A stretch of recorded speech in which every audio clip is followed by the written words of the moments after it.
Thank you, young people, for reminding us of the deep roots we have in the power of God to establish truth. We're now transitioning, and we are moving into a segment entitled Liberty, Divinely Designed Freedom versus Bondage. My name is Ron Kelly. I'm the senior pastor at the Village Church in Berrien Springs, and I'll be moderating this segment, primarily giving both Chuck Cleveland, who's been a pastor, health educator, and wellness center administrator, and also currently a counselor in our Liberty Health Mega Clinic, and Dr. Andrew Chung, who is an ophthalmologist, a real believer in liberty and health. Each of them will be sharing this morning as we take the next few minutes. Detoxing in a Toxic World by Dr. Andrew Chung, and Hungering for Healing by Pastor Chuck Cleveland.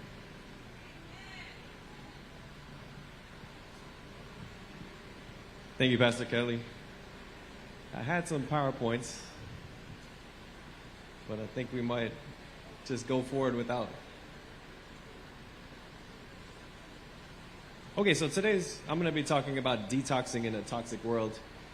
And I went through medical school, and I'll tell you for sure, my medical school talked about this much about detox. If it was mentioned, I might have been sleeping.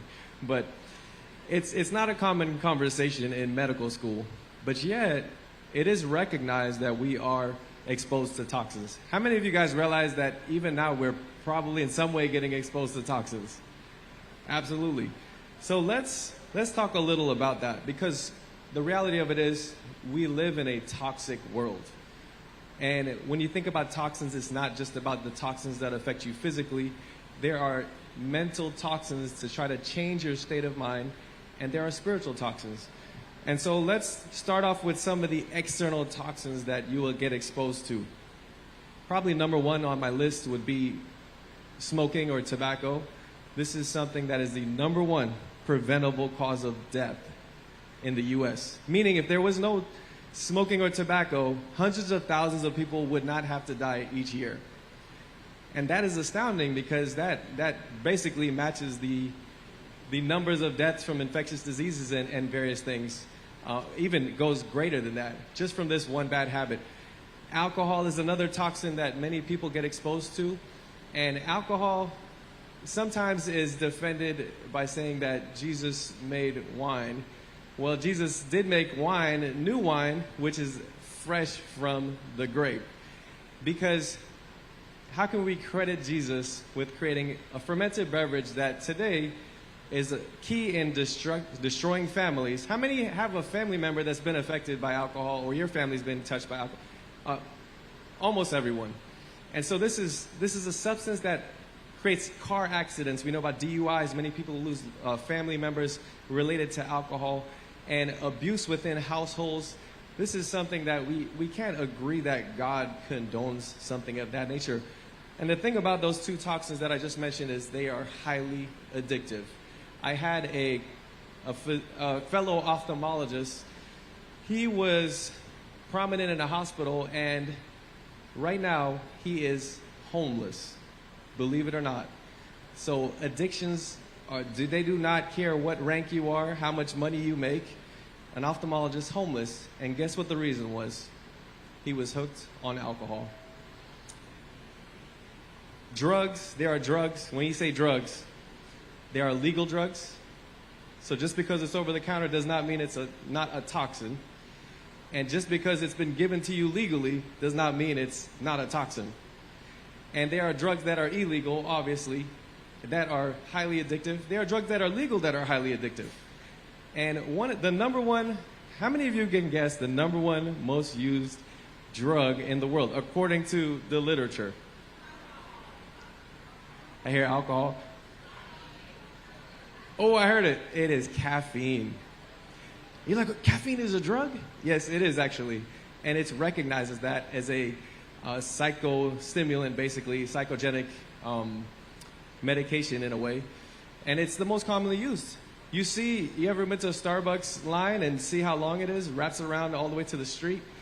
And I have patients that they're dealing with conditions related to that particular substance, and glaucoma, high pressure issues. And I try not to tell them to stop. You could tell by their face, they know that they are going to have a hard time with this. And that's not everybody, but that is one of the most commonly used ones. Pollution, indoor and outdoor. In major cities, a lot of times outdoor is worse, is sometimes worse than indoor, believe it or not. But in most cases, indoor tends to be higher levels of toxin exposure. Chemical exposure, herbicides, pesticides, insecticides. You may wonder, how would I get exposed to that? Probably the most common source of that is your food.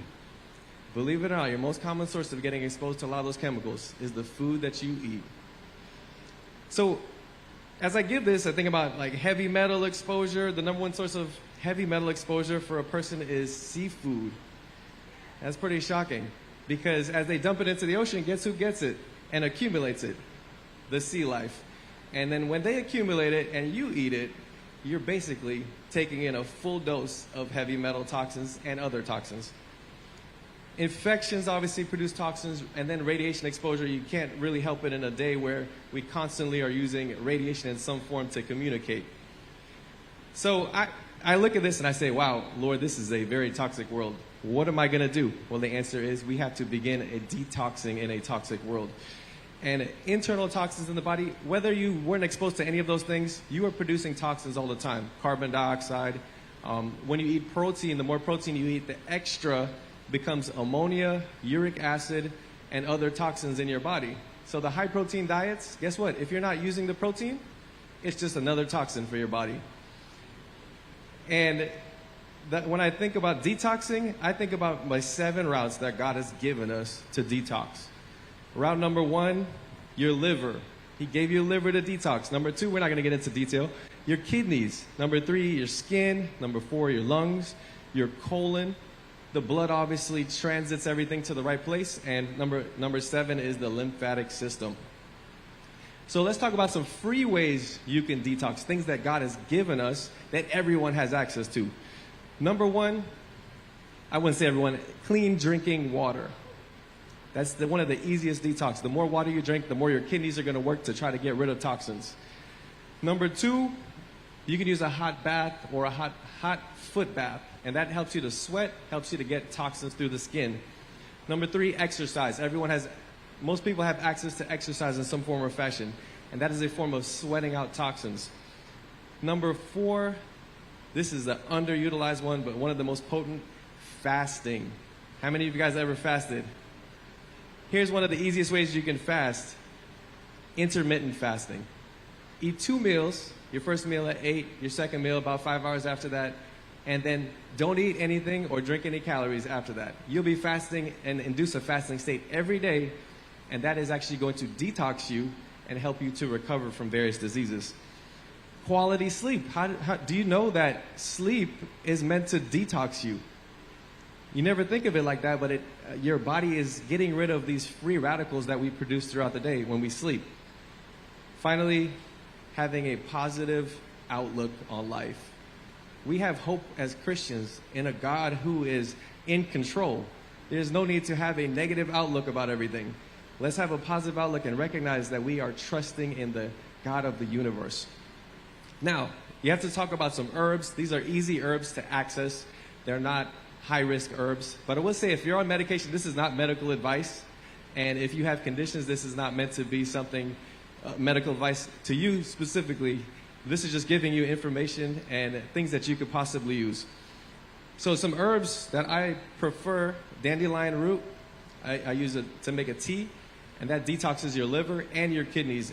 It helps your liver and kidneys to work more efficiently. It's so good that they tested mice, and guess what they used to intoxicate the liver of the mice? Yes, you're right, alcohol. They use alcohol to intoxicate it. And in order to prevent that, they tried, let's see what dandelion root can do. The ones that took the dandelion root and the alcohol had 0 liver damage. And that was noted by the numbers on how much inflammation was in the liver. And so dandelion root is very potent at detoxing your liver.